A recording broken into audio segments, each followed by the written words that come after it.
It's a heads or tails takeover. And I just proved that a cat actually can land on its feet because it jumped right into the stream right as I was going to go live. And I just like pushed it off. And yeah, cats land on their feet. How's it going? Hey. Let's take over. Let's take over. Cool. Good start. This is great. Who needs Alex? Come on. Well, of course. We already have 3 times faster internet than Alex will ever have in his days. All right, just making sure we have everything going out to all the channels. Yeah. Damien first did it, so I can see that. Nice, way to go. We have nothing's going out here. Why not? Oh, it'll go up there. People spread the word around. Good. Everyone knows. Alex usually does that part, but sounds good. Great. That's awesome. We have different sounds, different people here tonight, obviously. Welcome. This is the Heads or Tails takeover. Looks like a party tonight. JC, you could be on here too, but you're sort of a extended family of the Heads or Tails community, but how's it going, guys? Haven't seen you in a while. Good. Well, you just stop avoiding the store and actually come play some games. Maybe we'll see you. Yeah, it's true. I'm waiting for that retail to come out. Ooh. Well, Steve-O has gotta hit the shelves. Steve-O's message tonight that he has it. So I saw that. I'm looking forward to finally cracking some of these boxes. Get us some of those foil champions that everybody's been pulling. Oh yeah. Like crazy so far, everyone's been pulling like crazy pulls from these foil packs. But I haven't seen too many champions coming from just like regular packs. So now I'm concerned. It's like, are the foil champions, are the promo champions all in the foil packs? No.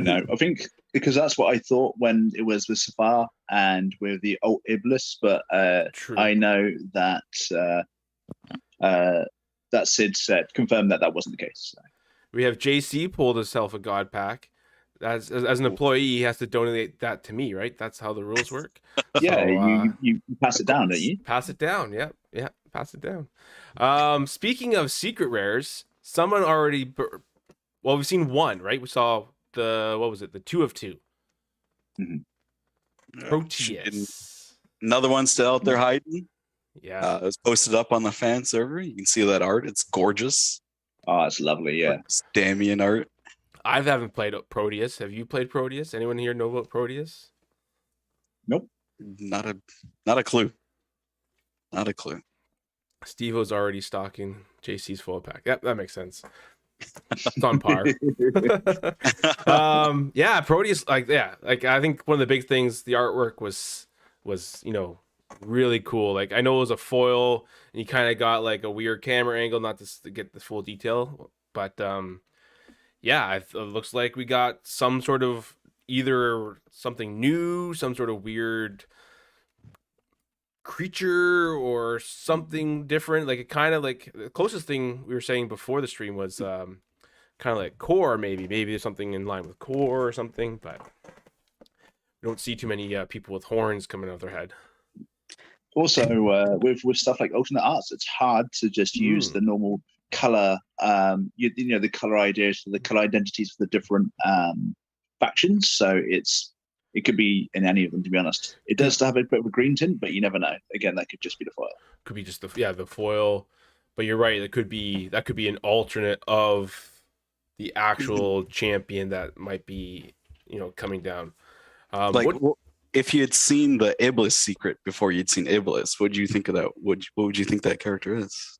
Damien. Obviously. New champion, Damien. Hit the battlefield. Yeah. All right. It looks like we're having some issues on the Facebook. So if anyone is coming over from Facebook, something's up with it. Not sure what's going on, but it's not seeming to connect. So hopefully that gets figured out. Nobody on Twitch. Most of us are here hanging out on YouTube. Welcome, everybody. Hopefully you're having a good night. I'm usually the person who's posting on Twitch. Are you?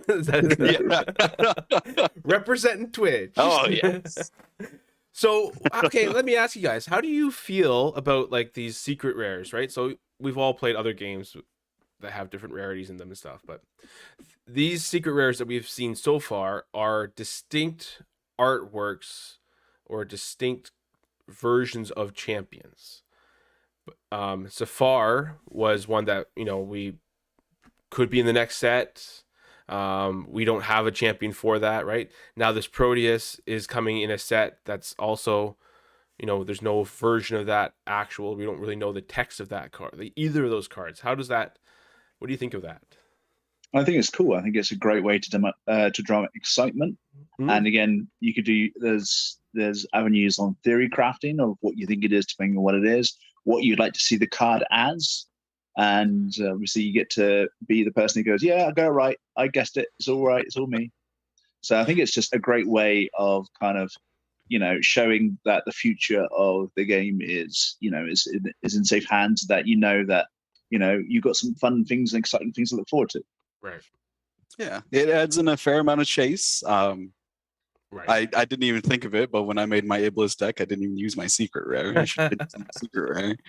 You gotta keep that safe. It's I got it for a reason, though. Slabbed up and packed away. PSA 10s. Sure. Throw it in the storage box. Why stop at 10? Let's go 11. Let's mix it up. Scale of 100. Scale 100. Yeah, I think it's cool. Like, I mean, so being part of Future League, which I know both of you are as well. My mind's going, okay, well, who is this, right? Because Future League, we don't have actual names, right? So we have code names or some random Alex made up name. And so now I'm like, okay, well, who could this be? What might it, which champion might this be? Is it even a next set champion, or is it even beyond that, right? Like, we have no idea, but it is very cool that they're going this way. Now, if they're repeating their same trend, right, will the other secret be an actual, like an alternate art of a champion, right? Because we had Iblis was an alternate art of Iblis. Do we have any guesses or thoughts of who it might be this time? Oof. Not 100% sure. I'd have to pull up the list of the Future League champions just to get those actual. No. So we're talking. So Iblis was the secret rare, right? Which was in the set. So I'm wondering if they repeat that, what other champion from the set could they then do an alternate art for, in the way of like Iblis was done? I feel though, they could have answered that already with Steve-O with his costume. We could have had him as the alternate. What was it he dressed up as? Freaking, I don't know. Vampire with the dreadlocks. Shun, yeah. It could be Shun. I was thinking if they went Iblis, they could go Kasha, because those are the two opposing forces, right? The two leaders of their respective armies or whatever, sides, factions. Sarah could be a good one. That's full art champion Sarah foil, like the one that was pulled. It looks fantastic. That's Sarah, but I don't know. It's interesting. I mean,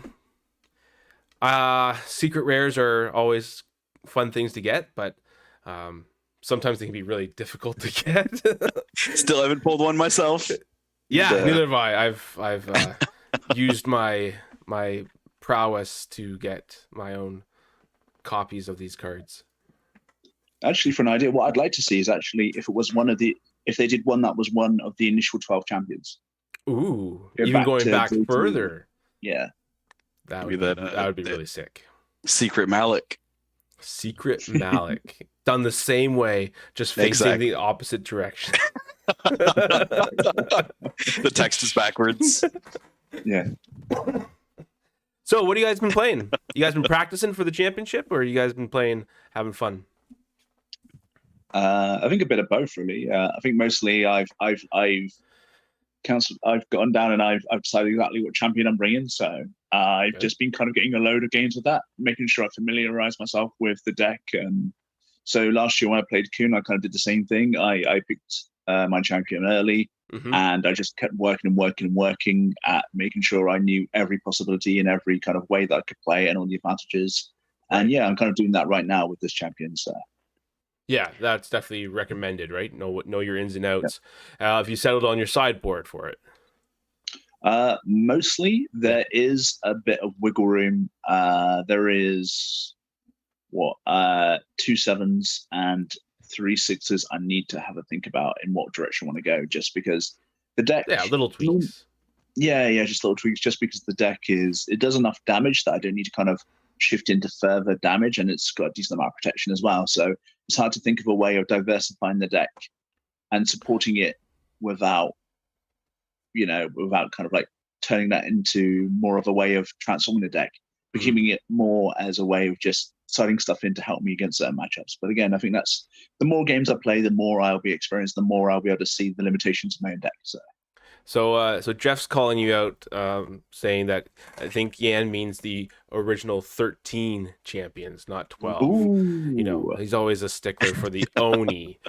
Whether or not he brings Oni to the championship, where he has my extra spot, I think I should have him decide what deck he has to run. But hopefully he's listening to this idea of practicing and not building your deck the night before. I mean, you can play 6 Baroques with Oni, so that's about as much as you're playing with Iblis. Hey. And to be fair, last year Colin didn't play that many games and he came 4th. So yeah, Colin did a great job last year. I think he was building a deck not too long ago. Hopefully, has he been coming out and getting some games in? Or yeah, he's been at the last like 2 or 3 few days, like testing he's got a few different deck ideas, which is different from the established norm, which is cool. It's good to see kind of try and do different things and kind of helping him to acclimatize to kind of current meta and kind of giving some feedback and stuff. It's good. Nice. Yeah. So, he just needs to play one more game and then he just doesn't have to come out into the championship and he's fine. There you go. Sid, what are you doing these days? Have you sort of narrowed it down? I've not narrowed it down at all. Honestly, I've been I built 3 more decks today. I've not gotten out of the mindset of just like building fun things to actually play. I've been running on the fun days I was running Earth or what is it landslide long with Baroques. Yeah.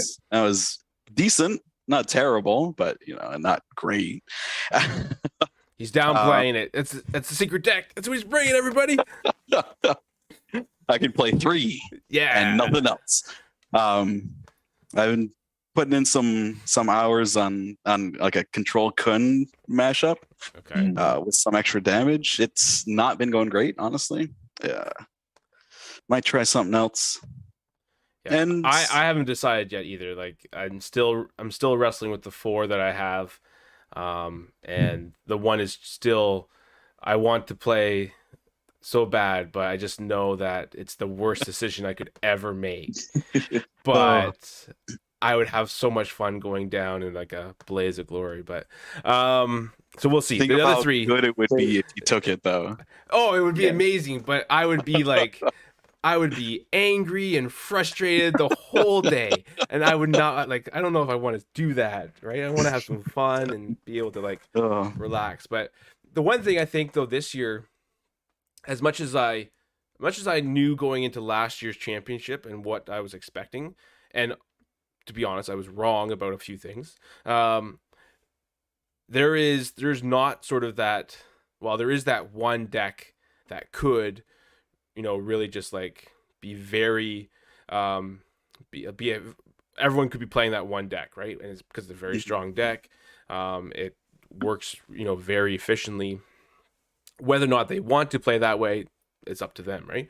But I think there's a lot of variance, and your deck has to be prepared for a lot of different types of decks this year, for sure. To be fair, last championship, everybody was prepared for the Angels, newbie Angels. All my whole run, I didn't see a single one. I played 4 newbie Angels. Doesn't that always happen to you though? Whenever we go anywhere, we're like, oh yeah, well we have to avoid this deck, we have to avoid this player, we have to avoid this, and then it's always like first matchup. But you still do well. You're a very good player, and you're able to handle the adversity very well. So, finally have it down to 2 possible champions for Toronto. So many fun choices.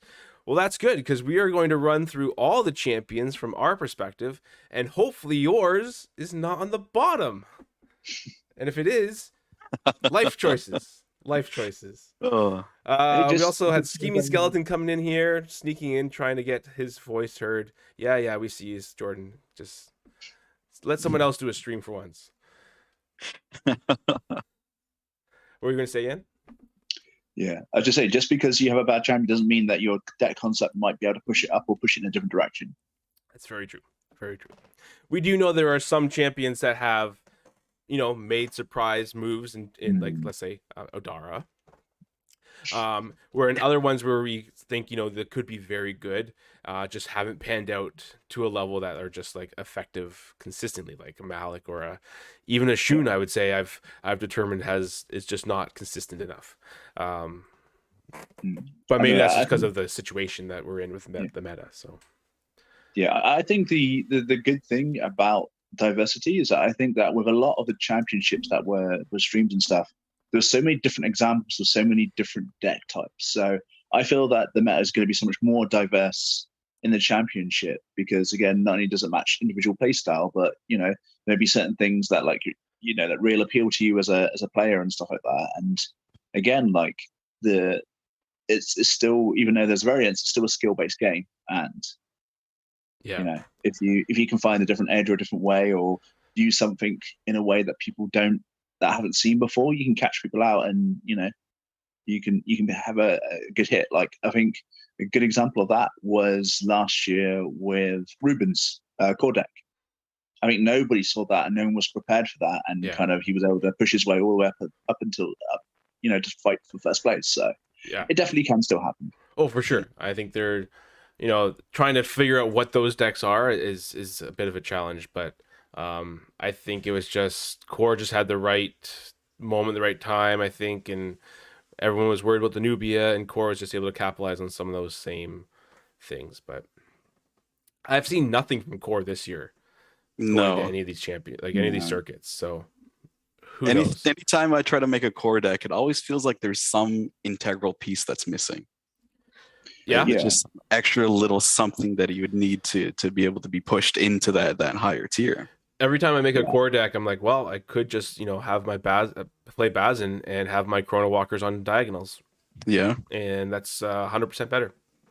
So but I feel that's the thing. Like, at the moment, there is no benefit to his core ability of sacrificing a creature, because again, you're drawing a card, but you're taking away a big piece when you take a creature away from the board. That can mess up your activations and stuff like that, and the chi and the aura you putting those cards into support that is obviously a lot more extensive than, say, Nubia, who has that inbuilt ability to draw.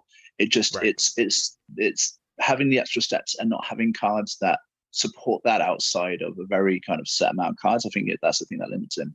Nice. Yeah, and you think of it in a comparison to something like playing on a limb. You're continuing with that hand advantage and gaining turn advantage rather than sacrificing a turn advantage. Your current turn now, just to draw one card, that could be disappointing. Yeah, I think the Alim is. I know we know that the Alim powerful, very powerful card. So I have the championship banner up. It's interesting now that we've done this. We didn't have a banner for the 2019, right?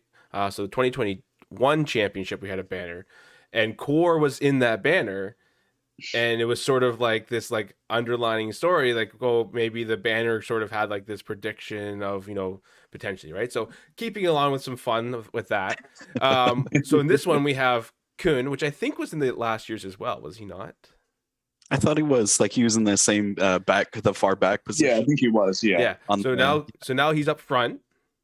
We have Sarah on the other side, which is again, I think that's a fan or a choice or a Sid choice because favorite champion design. And then we have a Minot way in the back, and then a Satyr kind of off in the corner. So any of those names, do you think they could play that role, or definitely King can. I think King could always play that role. Yeah, like he's just good for what he does, and he hasn't really had any extra tools given to him. But he just utilizes a lot of the cards in like really fun, unique ways. So like nothing.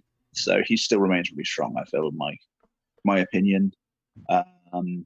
We had Minot. Like we talked about Minot a few times on some of our Thursday nights or our Saturdays, and but again, having played Minot, there's definitely some strength there. A little bit of a different style game, but when you have Kuhn with that movability and that flexibility of movement, and Nubia with her draw, you really end up going, do I want to be able to move wherever, or do I want to be able to draw whatever? So those are both very strong things.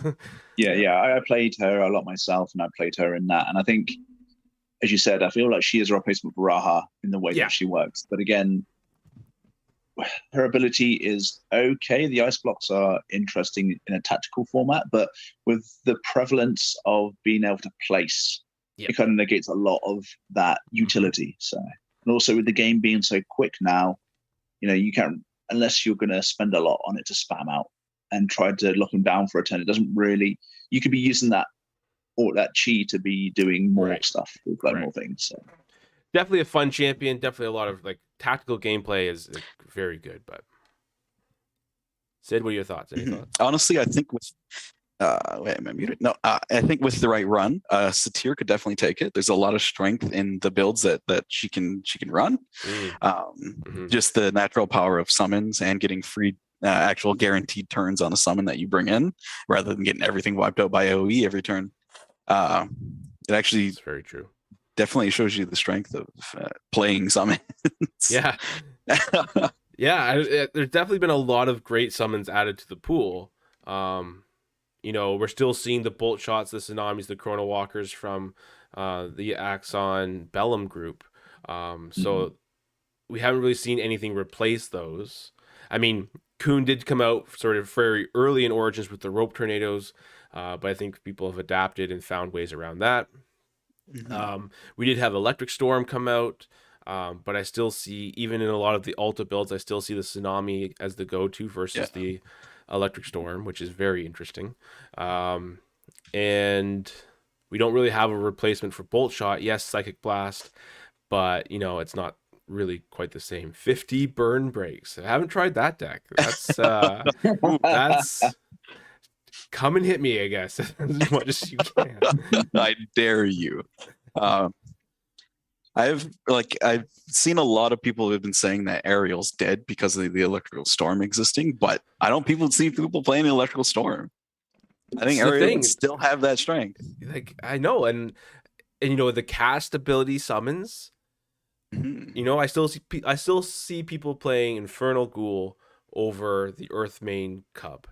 And it's like, they're the same cost, but that cast 2 damage could be a lifesaver. Yeah, I played Ruben this Saturday, and he just ran his Laughing Hyena up, and I just attacked him with the Cub. The Cub moved away. The champion came in and killed it with a cast. He's like, wait, what? Casts? What? Is it? Yeah, they're exactly the same. And so I think he's now believing in the Cubs now, and he's changing out his goals. Yeah. It's one of those things where it's like cast is a special word that gets around a lot of things. Minot is super fun, yes, for sure. All right, well, now that we've teased it enough, should we get into what I can say might be the most official, or the heads or tails official, or just some 3 random blows, guys, sort of just definitive. The definitive, unofficial, official tier list champions live on ETL. Chrono Walkers, eat your heart out. You threw it down. They know. They gave me the materials to do this. They set it all up. Shout out to them. They've done 2 already, which I think is very cool. Just gonna move. Now that I'm looking at this doesn't look good. There we go. Okay, a little better. All right. So I'm not sure if you have this up on your screen, but you might. If not, we have a tier maker tier list by 3 people who've played the game pretty well. Pretty good. We know the game pretty well. Played 1 or 2 games. Yeah. Played 1 or 2. Been around a bit. That's literally all I've played all last month is 1 or 2 games. Oof. It's been rough. All right, so we've had these discussions multiple times, and I've been asked to do a tier list for a while, and I was like, well, Alex is bailing on me, and I've got 2 friends showing up, so I might as well utilize them and their brain power because they're smarter than me. So let's dive in to the tier list. We're just going to go in the order that they have it here, which is not any particular order, but it just is. I tear up most when I see Nubia. Yep. Yeah. A lot of us do. Yeah. Oof. Jeff says, I mean, you guys didn't survey me, but okay, we'll take this as a definitive list. Yeah. It's not the top tier list of the 5 cheat cards, Jeff. It is champions. You know, the other thing that you have to play with. Jeff's next deck, 50 Angels and Braces. What are you gonna do? Yes. What are you going to do? Do you have enough damage? Maybe eventually. Can you do that before I hit you 10 times with the 2? Yeah, that's true. All right, first up we have Nubia. Nubia Adara? No. I don't think so. All right, how do I do this? How about I'm going to put in an S, and then we can discuss what you guys think. How do you think about Nubia being an S? I mean, definitely. Easy guarantee. Well, Easy there you go. That's your tier list, everybody. Have a good night. Everybody else not ranked at all. Yeah, so we have Nubia here. We mentioned this the last time on the stream too. I think it was with Joey and Kenny. Nubia is the only champion with 150 aura and 20 health. Everyone else with 150 aura is less than 20 health, which is the key. That 1 point of health can do a lot. And the extra card draw in here is just ridiculous rate. The fact that you get it every round, you have no cost to it. There's no extra resource cost to the ability. She has a swift 1. Like, there's so much going on with this champion, and arguably the best card pool in yellow and blue. Easily the strongest card pool. Oh yeah. The applications of either health gain or direct damage, plus the supportive card draw and filtering that's an Axon. It's ridiculous. Yeah. And you say, okay, well, 20 health, well, you know, she can die just as fast as, you know, someone, or compared to someone who has like 25, or, you know, Malik has 30 health. Yes, like that's 10 less health, but you got Chrono Walker, you've got Pressure Point, Shutdown, Cog Restrict. You have everything you need to control and not take that damage. Chrono Walker being the number 1.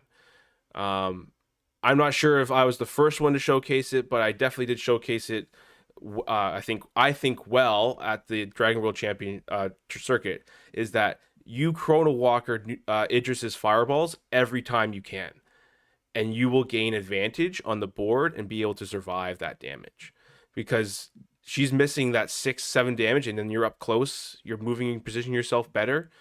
You can Idris is less of a threat up close because the fireball is basically not gaining that full advantage of it, right? Mm-hmm. So plus the addition of a 6-3 on the board. Yeah, even if it's a 6-3-4, yes. Right?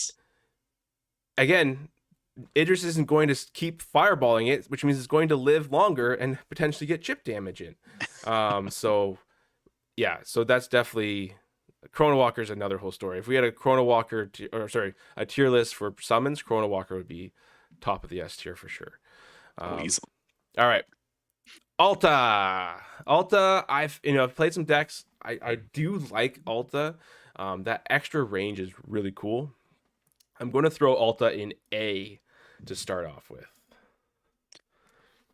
Yeah, I can agree with that. The strength of the Axon I wouldn't say so much sunk, but brought down a little bit by the limited card pool that's in Phage, Okay. especially with that having to be split between high energy costs and kind of decent aura costs in the cards that do exist in Phage, just because of the champions that have been released. She would be a solid A tier. I've seen a lot of millipede decks that have gone really strong. Yeah, I was going to say that. Yeah, I think you're right. The millipede deck is definitely in the back of my mind when I'm putting it in the A tier, because I think that she can run the millipedes by far the best, right? If you run millipedes and Alims, you get some extra, just run a summoner deck. Even if you do millipedes with some epiphanies or whatever you're doing, or dedicated studies to find the millipedes, and that aura pool, you can run a lot of them. So, and I think that she definitely has a strong elemental deck as well. She can with the Apicola viruses and I said the lightning storms and stuff like that. And she just got access to all the good stuff of blue, and again the strong electric stuff. And the even Thunderstruck. Thunderstruck is in blue at 24, right? With the electric, if you're running that sort of elemental, that's a decent amount of damage. It is targeting, which we have a lot of things that prevent targeting, but a card I've been ribbing Steve-O about for a long time, or since the championship at least. You can play the Downpour. Get that extra electrical damage. Jeez. Sorry, my cough. Excuse me. Yeah.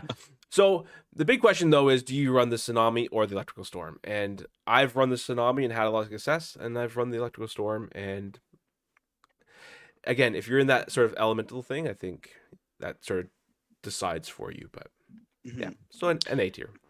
Depends on how high your aura freedom is. If you have aura freedom versus chi freedom, you need that 6 chi for 16 or that 5 chi for the 18. Yeah, because that 1 chi really matters a lot, especially when it comes to the 5s, and it's just so much easier to balance along with your deck construction. So, and as you said, with the fear of flyers, and even just with the fear of lightning storm existing, then Tsunami does become the better choice. But again, if we do see much more of the aerial creatures coming back, then we may see that change, and we may see lightning storms become relevant. So, all right. So we've got Bazin in my hand here, and I'm going to drop Bazin or Bazin, depending on how you say it. Not going to go alphabetical like we do with Alta. We're going to go back into the A tier, and I'm going to drop Bazin ahead of Alta as the better A tier champion. Yes, I would agree with that. The absolute monster cards that have come out in Chaos in this Origin set it's so strong. So strong. The ability to pair that with diagonal Chronos and Tsunamis and ridiculous stuff like that is definitely something to be looked at. Now, something we saw in Future League a lot was the Necro draw, sort of use the Necrolich, drop the Alim, draw a card, or use the Necrolich, bring out the Blood Rakshasha as a 4/4, right? That deck, is slow. The Emergent Worm is fast. Yes. And does a lot of damage. So my Bazin, I think the deck that I'm running has a lot of the Emergent Worms just to really take advantage of that with the Chronos, and then having nothing that isn't quick is really nice just for summons and stuff like that. You can just interact in any way, which is awesome. So whenever you need to, or you think you need to take an advantage, you move out of the way, that quick summon is very strong. And Bazin has Chrono and Emergent Worm. You throw in a little bit of control stuff, a little bit of draw, and you're set. Malefic Impalement is so scary. Oh, yeah. It's crazy. I never just run when a game starts, and I know I'm playing against Chaos. I always just move to left or right. Always move. You hear that, Jeff? You're facing off Chaos. Always move, Jeff. Not forward. Moves to the side. All right, Kato. Ooh, could be some. I think I am probably a little bit lower on Kato than you two might be, but that's okay. That's why we have decisions to come. I'm going to take some heat for this. I'm going to throw Kato into B, I think. But let's discuss. I'm not the one with the most experience on this, so I'll defer to the expert. Opinions. I do have opinions, yes, and they'll come up after the expert speaks. All right, Yan. Tell me how wrong I am. No, I think it's Kato's good. The combination of blue and red, great combos. You've got access to a lot of the fast stuff, and the fact that with Kato you don't need to use any of the kind of shutdowns or anything else like that, and you can just use his inbuilt ability to kind of negate that, and its ability is just really, really useful. And yeah, no, I think it's really good. I think it's definitely an A at least. Okay. Yeah, so we're there we go. So you think it's an A? Yeah. I think it's an A. Looking at what we have in A right now, we have Bazin and Alta. How do you think like Kato compares to those two?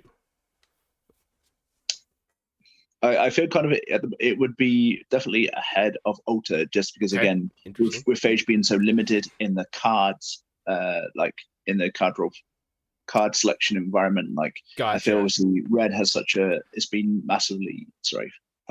massively increased with Diving Dukes and with other really good cards. The Cub is good, obviously the Earth main line is great as well, so I would definitely put that in front of there. But it's weird. I don't know if I would put him in front of Bazin or not. I'm pretty sure I would, just because of the life total, because I think he's got 21, hasn't he? 21, and while Bazin's only got 19. Okay. So, all right. Okay. There's one thing I'm surprised I've not seen a lot is that the Necro-Thymos combination. Yes. Not a lot of people building that. Yeah, they should.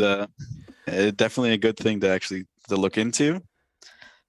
You're talking specifically the Necro Earthmain Lion Blitz. Necro Earthmain Lion, the Necro Formosan Gorilla for the 2 ETB. Yeah. Well, like it's something that hasn't really been explored as well as I think it could have been. Well, we still have time. We can build another one. It's true. Build another deck.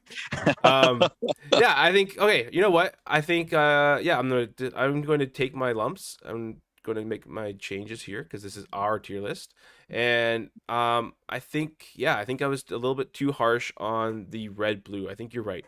I think the card pool really plays a role into how good a champion is going to be, and as much as I think Kareen has the 2 energy reduction that really helps out the Thymos, I like what Yan was saying with the built-in invasion. If you plan around that being your pressure point or being your shutdown or whatever it is that you're going to do to move the thing that's in front of you or force your opponent to play in that spot, you can really take advantage of that ability. So I think I'm going to defer to Yan there and definitely agree that the card pool and that ability can be utilized much strength. All right.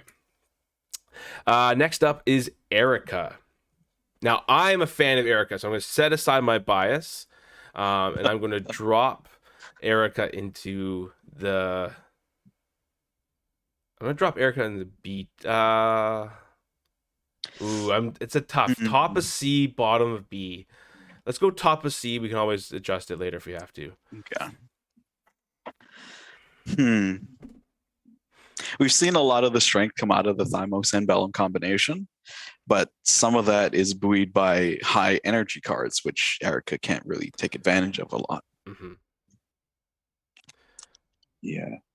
I think that, and also a lot of the 18 health is a big factor, and again her summoning of a tiger is good when you don't have creatures. Obviously, you can summon from your deck, but the expense is so much. Like going from it's a 6 to a 9. Yeah, it's 3 extra aura. Yeah, it's a lot, and again, sadly enough, I don't think she just has that same utility as the others. Again, 150 aura is great, but there are champions that have that aura. Yeah. That you definitely have to build a specific deck around her, right? And I mean, I believe that Erica is strong because I believe that 150 aura is strong. And if you can utilize that aura effectively, you can do a lot with Erica. But if we're looking at an overall a rounded approach to competitive, then yeah, I have to go with the 18 health. Really hurts when you don't have chrono walkers, you don't have cog restricts, you don't have, those types of things. Yes, you have diving jukes, you have, bolt shots, you have wind slashes, but that's a lot of energy. You have the decoy rabbit, but it's not going to pull you as much advantage as a chrono would. You have to be targeted first. It's ridiculous. Yeah. Ridiculous. We've not seen, based on historical data, we've not seen anybody with less than 20 health win any sort of organized event. True. I'd be happy to see that change in the future, but as it stands right now, don't force me to do it. Yeah, I think. Well, let's see how the rest of it goes. We could maybe sneak her into the B tier there, but we'll see how it goes. Essa. I'm right there in C with Essa, I think. Yeah, I think I agree with that. Like, I think she has the capacity to run some really interesting, a couple of different builds. But are they good on a competitive level? Will she able to keep up with some of the stuff on the higher tier? I don't really think so. Yeah. Sadly, I still don't think that energy is being utilized. I don't think we have enough spells that utilize energy enough that kind of are as good as some of the techniques. I feel are a little bit lackluster to a lot of the aura-based spells, and the stuff that it hasn't, and the stuff that actually is pretty good in regards to that is in another color that she isn't part of. So like, she had a bolt shot, she'd be insane. If she was in Bellum, she would be nuts. Yeah. Oh, for sure. I've done a lot of testing with the low aura, high energy champions, like going the fighter build, focusing that entire aura pool on one specific card. It was a really strong deck with the SS millipedes, but that's really buoyed by the strength of millipedes. Right. Honestly, having all the rest of the deck be energy didn't really hurt much. The thing that was the actual floodgate there was the card draw. No easy way to draw cards there. No easy way to draw cards is usually what we'd say when we're talking about Thymos and Bellum. But now we have Drawbreak, which I think puts Fong into the B tier. And the reason here, again, Fong has 25 health and 2 energy reduction, whereas Erica only has the 18 health and no energy reduction. And we're talking bolt shots. We're talking pretty much free wind slashes. We're talking diving jukes. We're talking hearty soups. And the Drawbreak giving Fong, allowing her to be up close, taking some damage to get some benefit. I think Fong moves up from C or even Odara tier from before into B tier. Yeah, I definitely could see that. There needs to be some more exploration there. There is easy ways to shut down the Tashir, make things a lot harder for her to play. Yeah. And the extra health there from the start on that Fong, it definitely is something that needs to be explored. Yeah. Again, for me, the issue is again her ability, like the fire shield. It's just not great, and I think that's the thing that's really holding her back. She had a better alternate ability that suited her. Like even if it blocked 2, or if just a little bit better, then that would definitely push her up. So. All right, I agree. So we're all agreeing on B there. All right, Iblis. I got Iblis in B tier as well, and I'm gonna sit Iblis behind Fong, I think, just because of the energy reduction in a fighter. Yeah, I definitely could agree with that as well. I have a strong Iblis deck. It's decently put together, but on the actual playment front, though, it counters one deck specifically. Everything else is going to does a really good job against it. Let's be honest. It shuts down the Nubia deck hard, and the Nubia deck has to have the correct sideboard in order to play the game against Iblis, and then has to be able to draw the correct sequence of cards. So it's definitely a hard counter. So all you newbie players, you're hoping to dodge Iblis on the championship. Yeah, and anything to add? No, nothing really. Again, like Yeah. if there were more cards based on, I think, damage, so you taking damage to be able for her to use that extra damage reduction in an efficient way, then I think that she would just be so much better. There are a few things in white now and green, but she has no aura reduction. She has no energy reduction. She has little aura. So there needs to be another way for her to utilize her ability. And I feel like more damage cards for her would be really helpful. Like if she had like an Infernal Lashback type of card in her colors, she could they could utilize that to full extent, right? Yeah, that's a great point. Great point. Or some sort of retribution type card, like the damage that you're preventing is the damage you can deal back. Ooh, yeah. Like a built-in counterattack or something like that. Nice. We have Adiris. Adiris is going right up to S tier. No surprises here.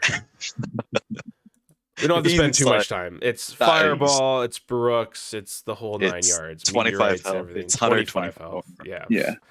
Where do like I feel like when it comes to like design, I think she is the most balanced designed champion because again, she has a decent amount of health, she has a decent amount of aura. Oh, I see what you say about balance. Okay, yeah, balance. Yeah, and her ability, even though it's strong, does cost aura. So I think balance-wise, she for me is the most balanced champion that I see.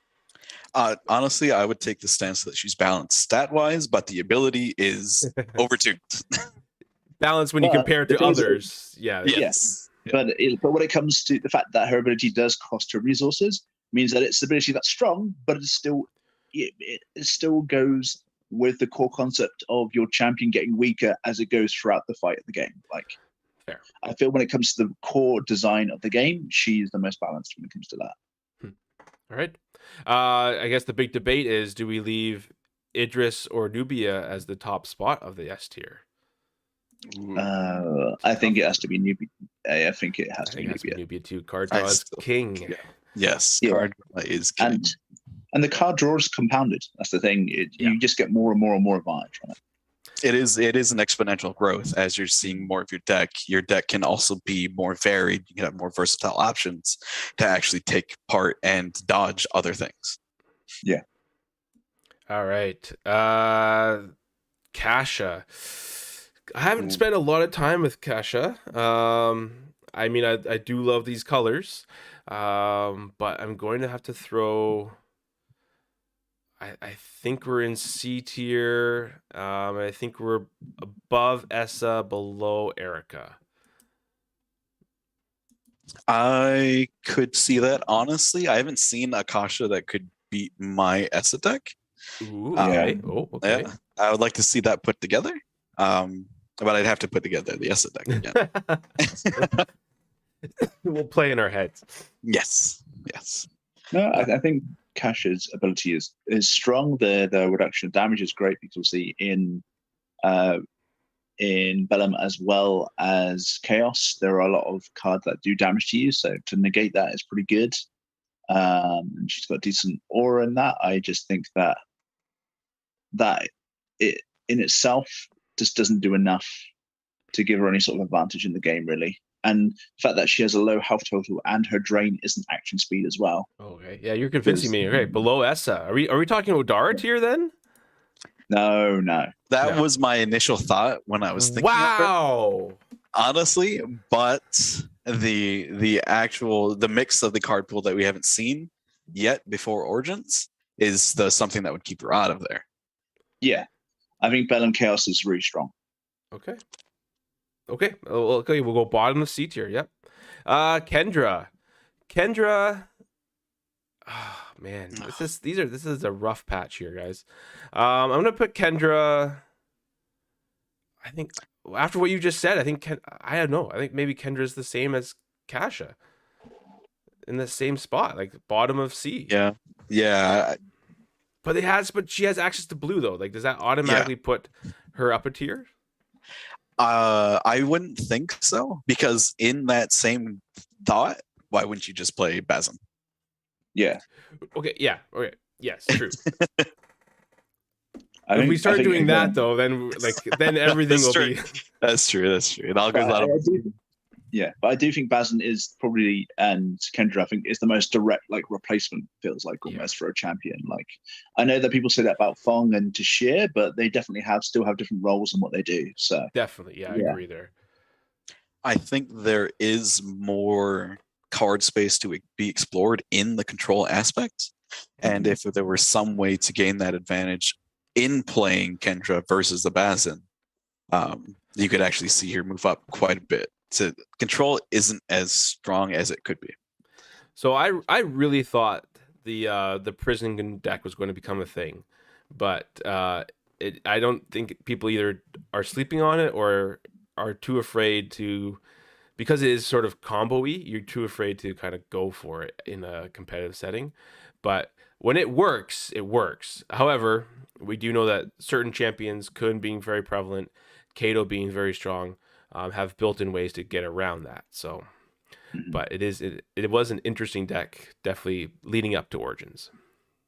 Yeah, I've had Steve just crush me turn one, just getting into his 3 epiphanies and just murdering the hell out of me and not being able to do anything. Lockdown. Yeah, go ahead. In that Iblis is the foil to Nubia, the prison deck is the foil to Idris. And she locked down at Idris, she's done. That's game over. Yeah, it's true. But then again, what do you do in the other matchups when you're not locking down those? That's true. Yeah. That's the issue I had with the Minot at the championship, was that I designed it to fight, but it never got a chance to fight against that Nubia. So. All right, we have Core. So Core probably coming out of the championship last year would have been an S, maybe depending on some people's viewpoints. I don't think I've seen, like we said, I don't think we've seen anything from Core this year.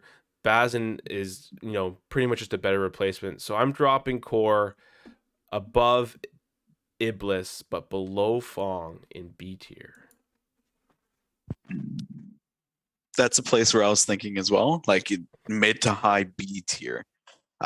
The strength of the card pool, again, the things that have come out of Chaos in the Origin set is something definitely that brings the strength up. Mm-hmm. But the alternate ability just having not as great a purpose as other things. Yeah, we know the Call of the Bones thing. We can do that, but it's also getting expected now, right? And I think one of the key parts was the Chrono Walker and the Cog Restrict, which just fit better in Bazin.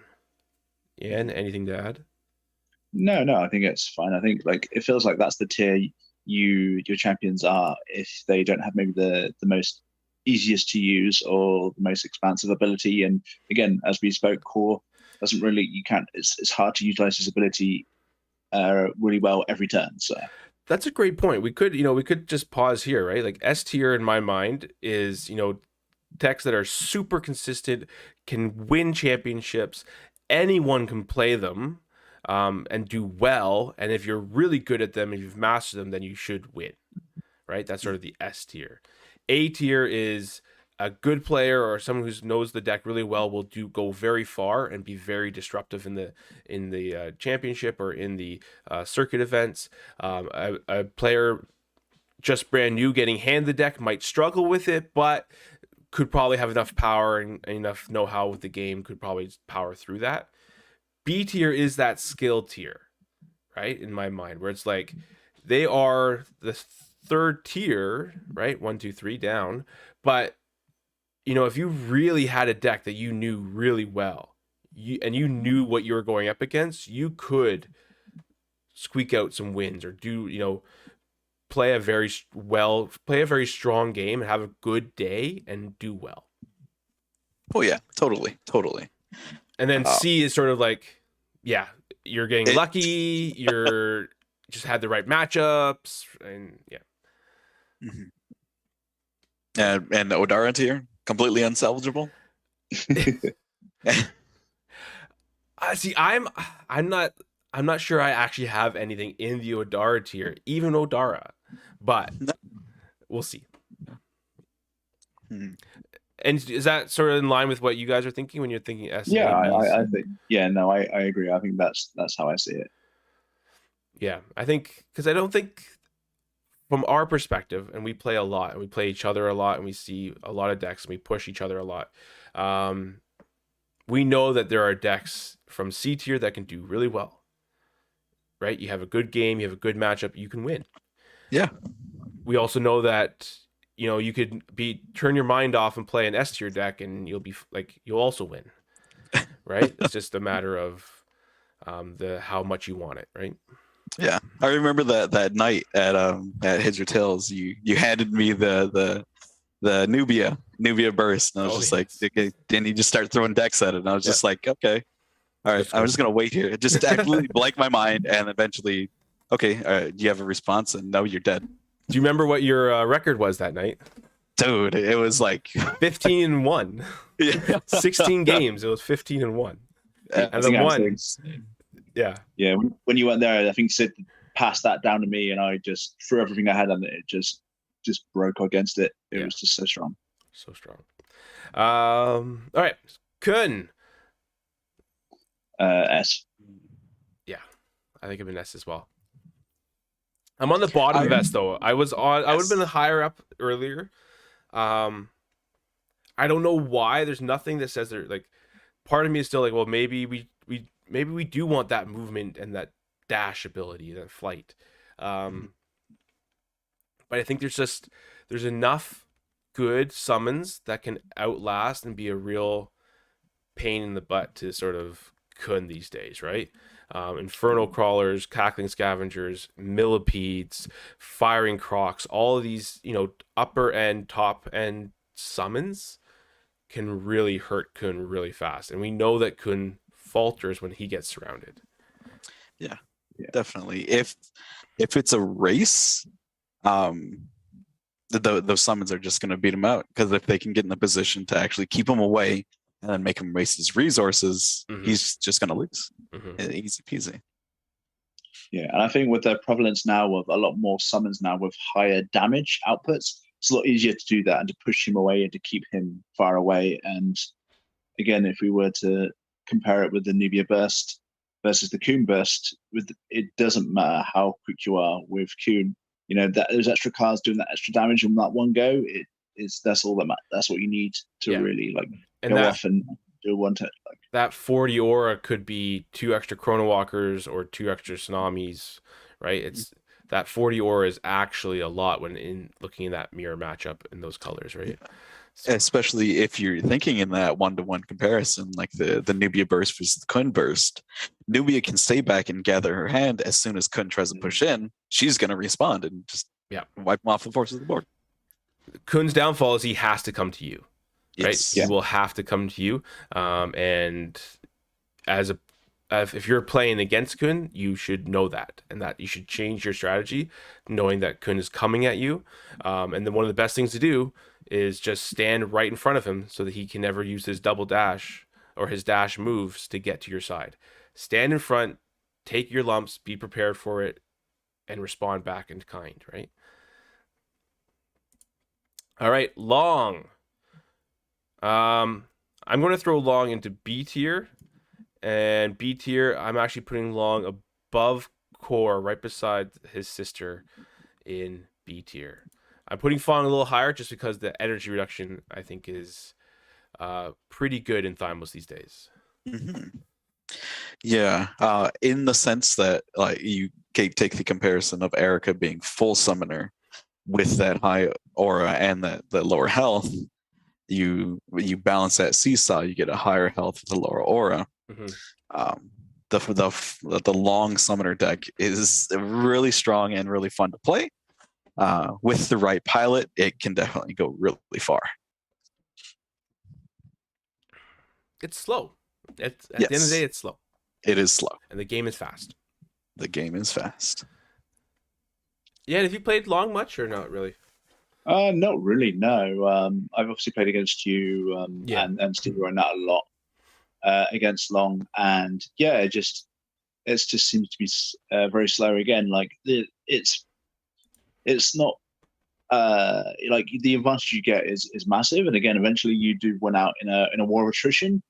But in an environment where you have to get all 3 games done in an hour, like that's the thing. Like that is something to consider, right? If you're watching this and thinking about your deck, if your deck to win a game, if it takes you more than 20 minutes to win one game, either figure out if you can go faster, make quicker decisions, or you might not be able to play the deck. You have an hour, and if we have to get through, I know we're doing 2 days, so there might be a little more leniency, but the structure in the circuits has been the same, right? It's 60 minutes and then 3 rounds. And I can tell you from experience that Long, if it goes to 3 rounds, probably won't win in those 3 rounds. He doesn't have enough at the end of that, end of that game. His deck's getting low, his amount's getting low. If he hasn't killed him by that point, he's probably not going to. Malik. Going to throw Malik into C tier. And I'm doing Malik is going to be right with Essa. I think Essa gets the bump for the energy reduction.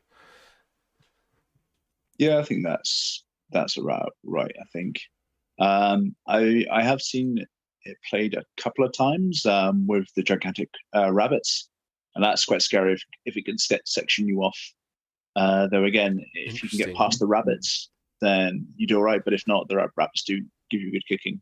And again, with adding in diving dutes and stuff, it's a lot more mobile, so he can get into you and hit you for free a lot more and stuff like that. So I think he's definitely gotten better than where he was, but I still don't think he's on the board when it comes to kind of matching up with any of the big competitive decks. Yeah, fair. The 30 health is crazy. It is absolutely crazy, but at the end of the day, it comes down to that's about it. Yeah, it's crazy, but yeah, what are you doing with it? Yeah. All right, Minot. Throwing Minot into, I think Minot gets into the A tier below Alta. Yeah. Carpool and that range. Carpool and 2 damage. Swift, right? Like I think that's a big key where you can, a lot of decks right now come towards you. They want to either getting close to beat you down or use their bolt shots. You can hit them back. Yes, the ice walls are great.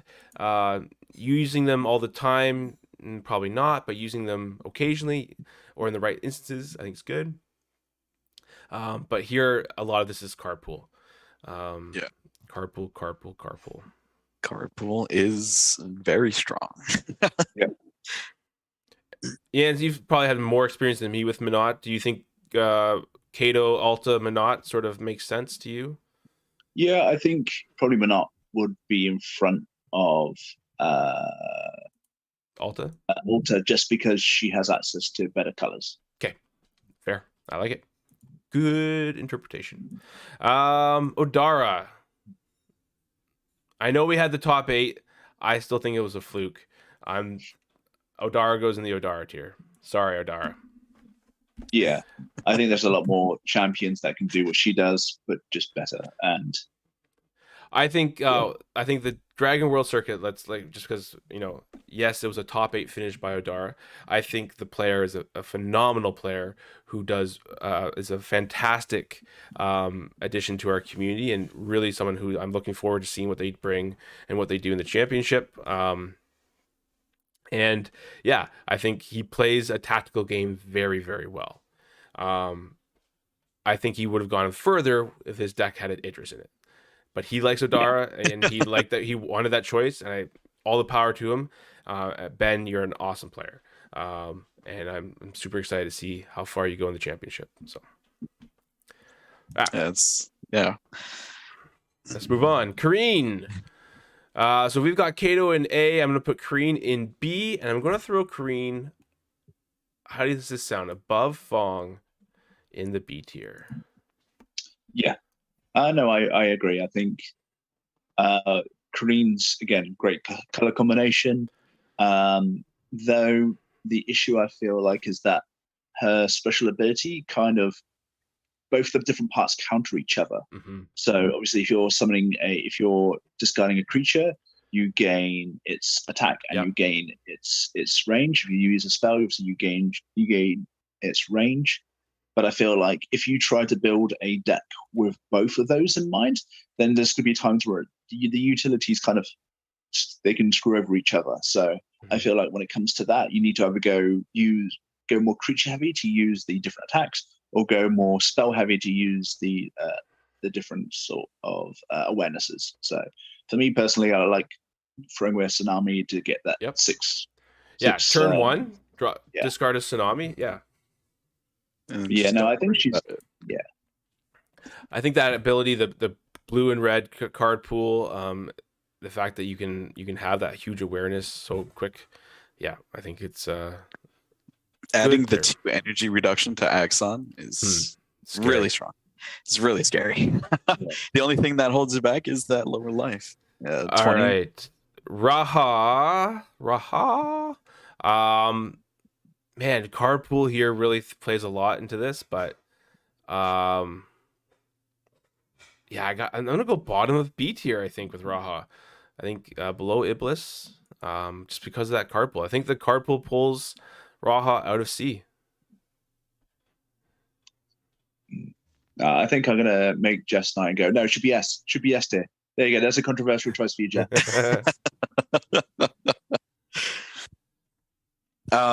We saw her win the 2019 championship. It was a good run with a strong deck. Good player. Definitely, that champion is so a smaller community at that point. Definitely, Steve-O definitely had his hand and his had the pulse of the meta very good, right? He knew what was coming down the pipeline. So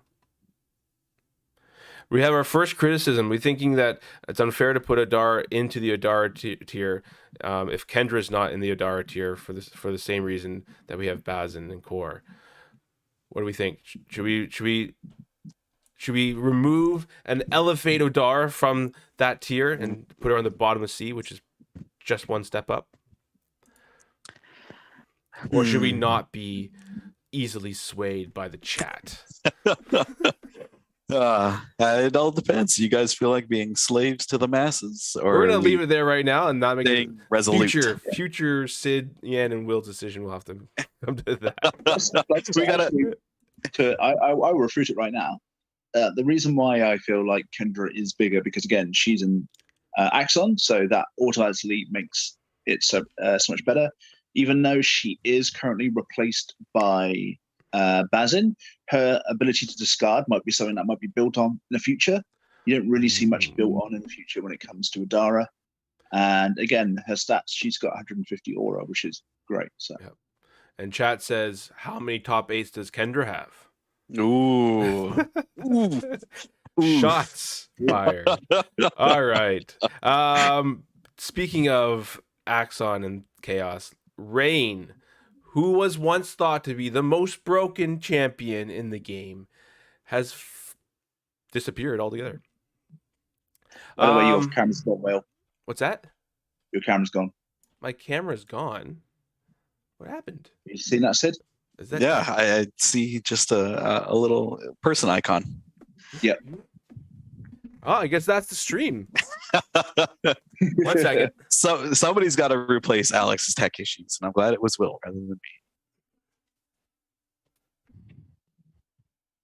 It literally just died. How is that even possible? Fun times. Cool. That was my birthday present. Put up the technical difficulty screen. Yeah. All right. Well, I am going to be the disembodied voice, apparently. So I'm not sure what's going on there. Let me see what's going on in Zoom. There we go. Hey, you're back. Better than Alex can. Power of internet compels us. All right. Rain. I think I dropped Rain was because of the camera. Rain, I put top of C tier. I'm actually going to throw Rain. Above Core. No, below Core. Below Raha. Below Erica. Right around Essa. C tier. Yeah. I know we have this warp deck that's floating around there, and I know it's a lot of fun, but 18 health. Yeah, it's one hard. And energy also, reduction. plus discarding your hand is just always, as a cost, is just so harsh. Because I know obviously you're in blue and you can rebuild it, but again, just having to do that all the time. Plus the fact that you could, because it's only was it out, you can teleport any space that's out of line of sight of a summon or a champion. Is that right? Yeah, you can't go in. Yeah, anything that's not in an Yeah. awareness. Yeah, I think that it's not her time to shine right now. Yeah. I think Isn't it also move ability? It is that. Oh yeah, that's true. Drop a dense fog on her and she can't go anywhere. Yep. Jeff says, "Will, your video looks so much better now." Oh, never mind, you're back. Hey. Ooh. Yeah. When's the Will K Jeff Pacitto showdown? Well, we had it, but then we were all nice to each other. Just a couple Canadians being nice to each other when they had the opportunity to not be. All right, we got 4 more. Sarah, I'm going to put Sarah down here. I mean, I like Sarah. I think there's some really cool decks you can build with Sarah, but I'm putting it. You know what? Odara has a friend. Putting Sarah in Odara tier. I can agree with that. Low health, that high aura is strong, but the both abilities needing to be used on a summon rather than buoying the strength of the champion themselves really hurts. Yeah, really hurts. Plus, with the lack of health and being in Phage and Chaos, a lot of your big cards cost you health, which you don't really. She doesn't really have to spare. And her drain, though, is swift, is only a drain of 1. So, and again, like, given the way her special ability to give another creature Carrion Feast, it just doesn't help her at all. Like, right. I think if we're looking non-competitively into the casual or into the decks that make just for fun, I think Sarah goes through the roof. Like having that summon ability, because in casual you're maybe playing more just little summons, or you're both playing sort of like mid-tier summons, and Sarah can just eke out advantage of those summons, right, with that Carrion Feast. But competitively, with the way that Kun, Idris, like if we're looking at our top end, it's just going to mow down anything with 18 health. Yeah. So. Yeah, I built the Decay deck, and it's super fun to play. Yeah, super fun. But yes, it's not competitive. So. All right, Shun, probably one of my most anticipated and one of my most favorite in Future League, but honestly, I'm way down. I'm way down here. I'm like in the Rain Essa Malik package, probably a bit above Rain.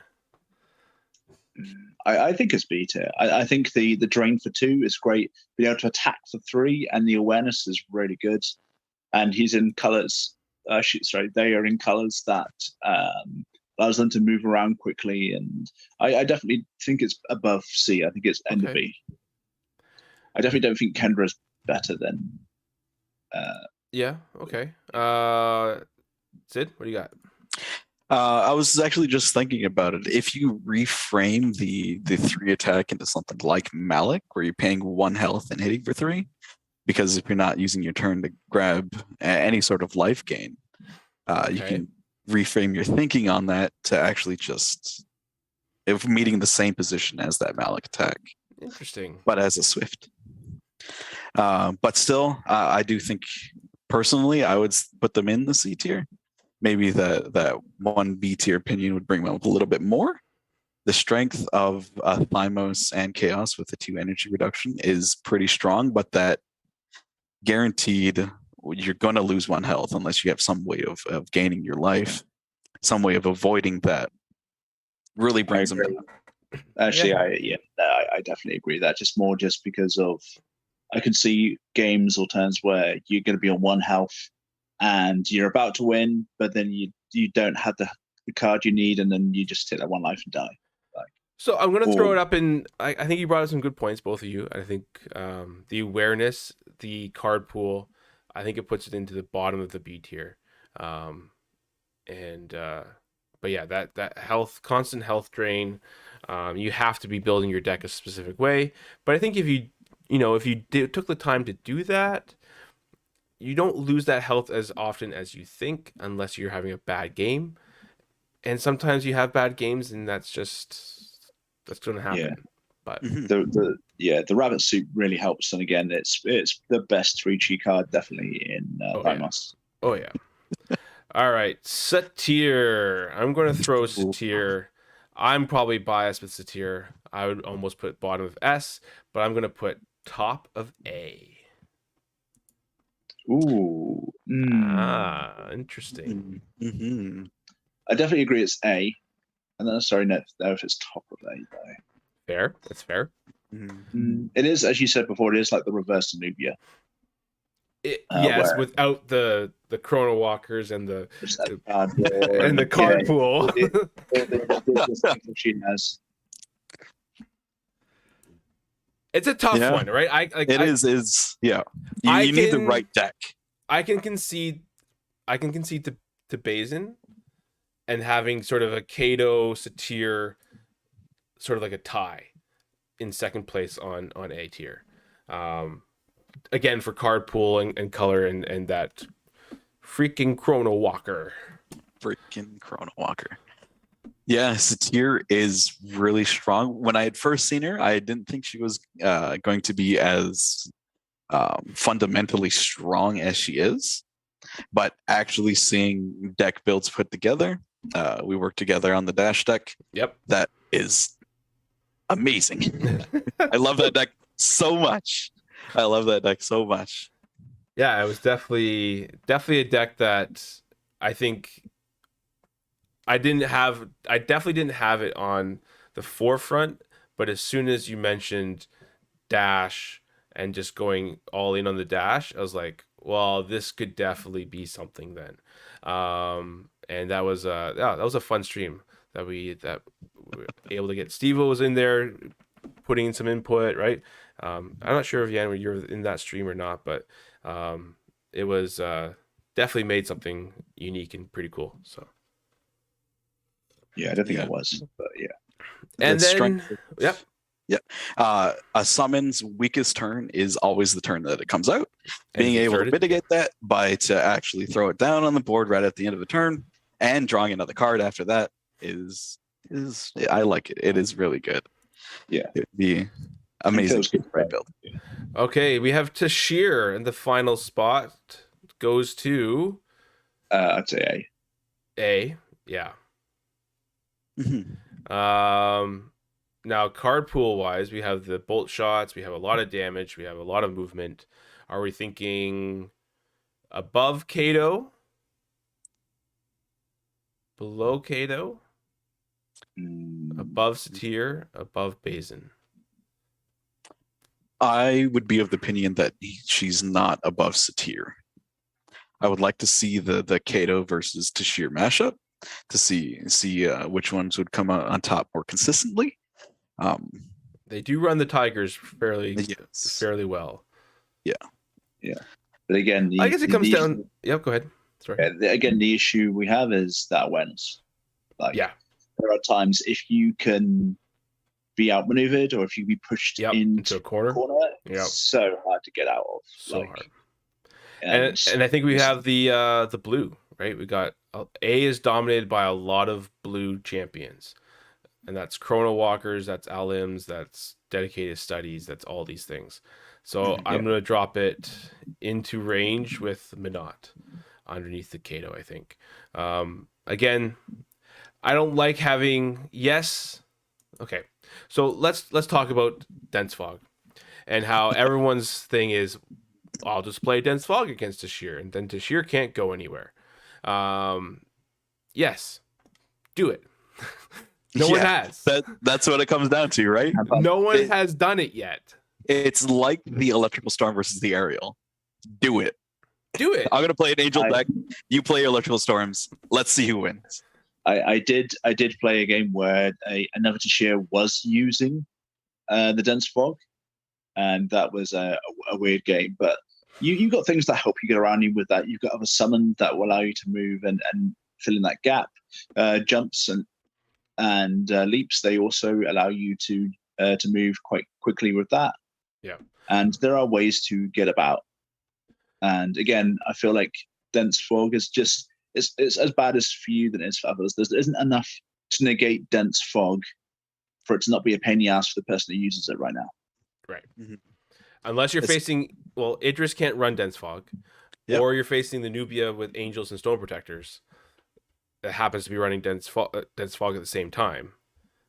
Then most likely your opponent has to come to you. And as soon as they come to you, then your awarenesses overlap, and then you utilize that. Or you run a Tower Sphinx or a Giant Scorpion, you place it behind you, and then you're just moving around. Yes, you're moving around slower, but that might not be a bad thing for Dashir to think about their turn a little bit more. So. Yeah. Especially if you're sideboarding it the first round or the first game, Dashir just runs you through with her tigers and stuff. Yep. Then you're siding in the dense fog, but you're still on that precipice. If you don't draw that dense fog, it's game over. Yeah. Yeah. So you have to run it main board, and it's then your deck is like way disadvantaged. Yeah. Go ahead, Ian. I think it's the same as like Epiphany as well. Like the lucky enough it's been pulled down to 4 cards, but if you don't hit it, a lot of champions that are used with Epiphany kind of it becomes more of a deficit because they can't gain that extra advantage to push themselves up to higher levels. So yeah, and speaking of Epiphany, do we think Epiphany will come in and ruin someone's day or make someone's day in the championship? I think yes to both. Yes, I think to when both. When it comes to playing Epiphany, you're going to always annoy somebody. Yeah. Either you're going to annoy your opponent because it will go off really well, or you'll annoy yourself because you didn't draw it, or if you did, you drew it to something that whiffs it. Like, I think it's too swingy, and I feel if you rely on Epiphany, then potentially there leaves gaps in your play, and you can become very, very reliant on Epiphany to kind of to do that for you. And I know for myself, like when I left Kuhn and started playing old champions, like I had to get used to playing champions who don't move like Kuhn, and that can be very, very hard.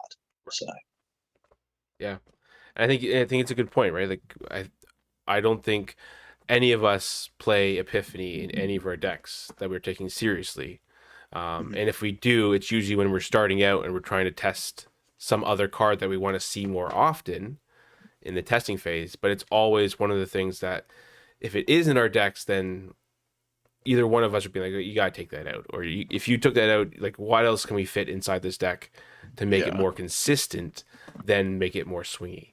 And dropping down the Epiphanies to like something else.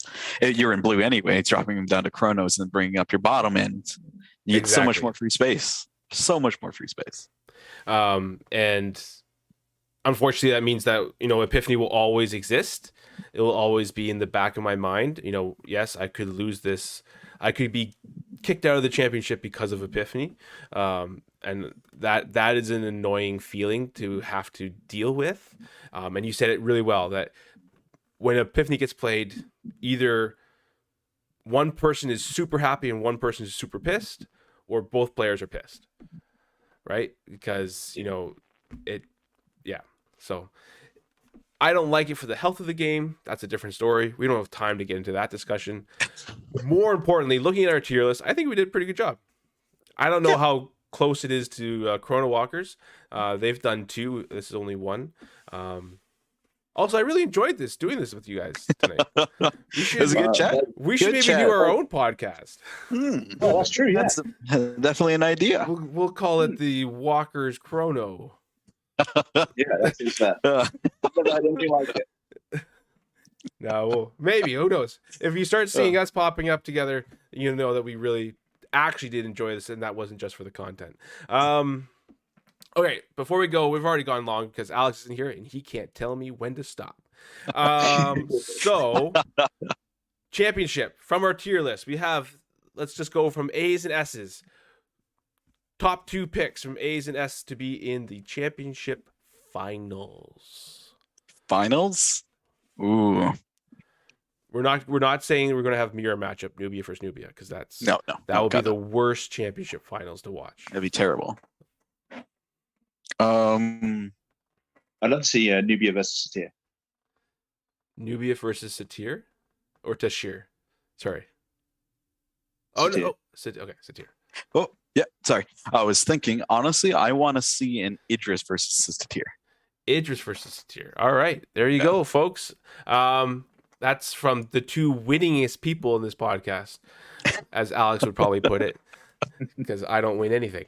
Tashir versus Raha. What video are you watching, JC? JC's probably 3 deep in. Idris versus Alta. Okay. Idris versus Alta. I would like to see no Nubia and have an Idris versus Idris versus Satir would be a very good matchup. It would be a very good matchup. Damn, that's a good one. Let's go. I have to be different. Let's go. Fine. I'll go Kun versus Tashir. There we go. Nice. A little bit of dodgy moving around, real fighter style. 50 to 1 pick. 50 to 1 pick. Oof. Erica versus Odara. Let's see it. Who's gonna run Erica? Me? I really want to. I do, but I can't. Really nice. I can't. Really nice. Don't get in my head, Sid. All right. It's a trick. Thank you so much for joining us, jumping on and being part of this tonight, guys. Hopefully you liked our Heads or Tails takeover. Hey, if you're ever in Brantford, come check us out. Thursday nights, Saturday nights, we play at Heads or Tails. Steve-O is someone you need to meet in your lifetime. He is so genuine and such a great person. And, he's probably half the reason, if maybe 3/4 of the reason why I still play this game, and why I love it so much. So I got to give a huge shout out to him for everything that he's done for us.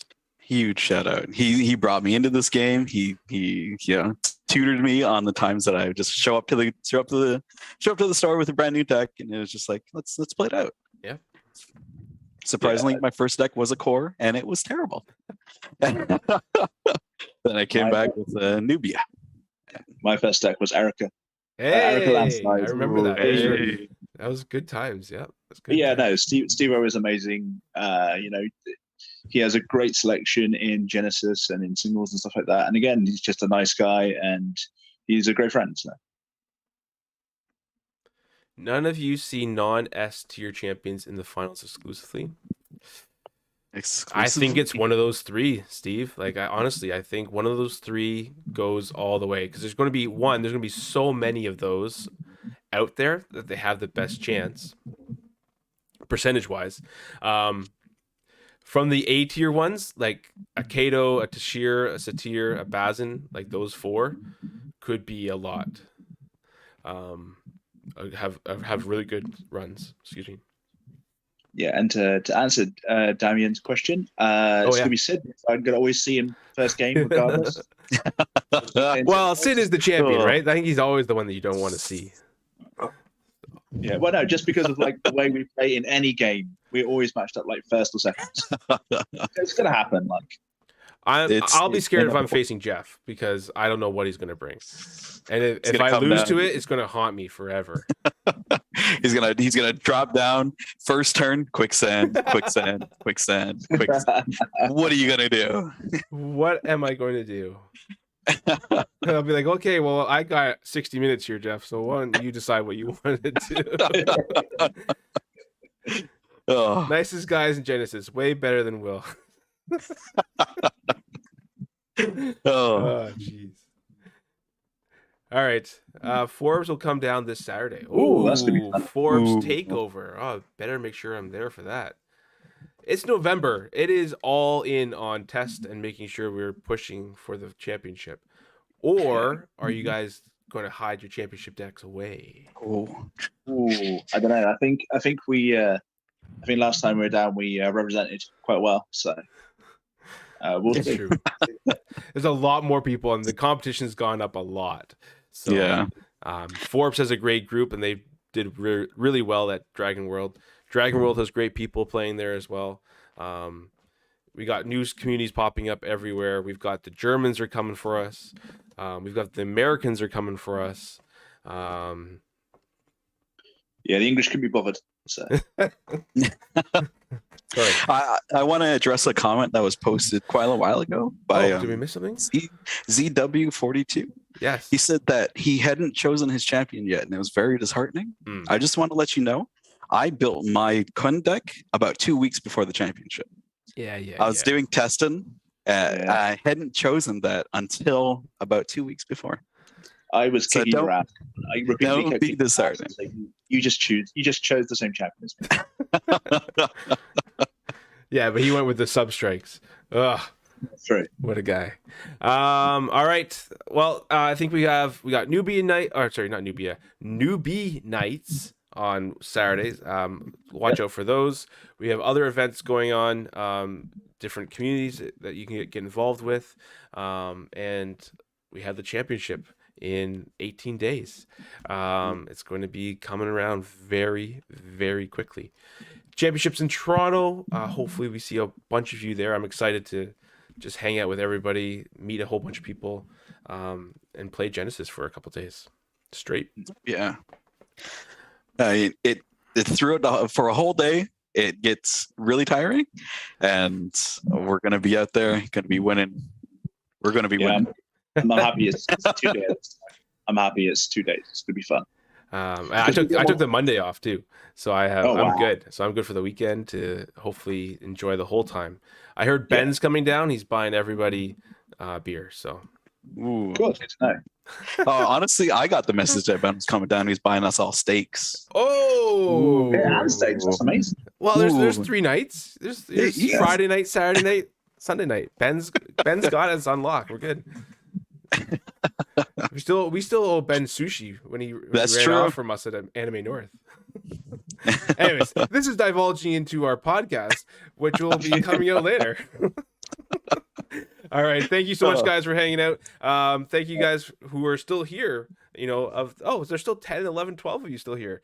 Awesome. See, I told Alex we could do an hour and a half pod. Easy. Easy. Party time, big city. Yeah. All right. Bye, everybody. Thanks again.